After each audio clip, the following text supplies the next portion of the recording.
ਵੇਲਾ ਤੇਜ਼ੀ ਨਾਲ ਗੁਜ਼ਰ ਰਿਹਾ ਹੈ। ਈਰਾਨ ਨੂੰ ਛੇਤੀ ਫੈਸਲਾ ਕਰਨਾ ਹੋਵੇਗਾ।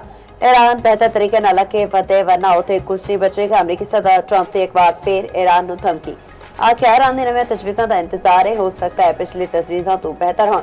जो ईरानी तजवीज़ां चंगियां ना होयां ते इंज दा हमला करांगे जिवें पहले कदे नहीं कीता गया।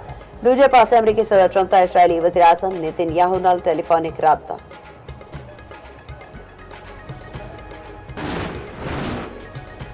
आज यकम ज़िलहज मुल्क विच ईद उल अज़हा 27 मई पर रोज़ बुध होवेगी। चेयरमैन रोयत हलाल कमेटी मौलाना अब्दुल खबीर आज़ाद ने चंद नज़र आने का ऐलान किया। सऊदी अरब विच भी ज़िलहज चंद नज़र आ गया। मनासिक हज का बाकायदा आगाज़ 25 मई बरोज़ पीर होवेगा। 26 मई बरोज़ मंगन रुकन आज़म वकूफ अरफा अता किया जाएगा।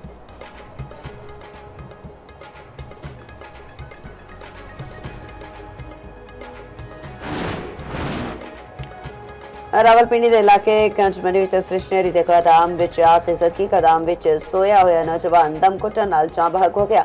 रेस्क्यू टीम ने अग उत्ते काबू पा लिया।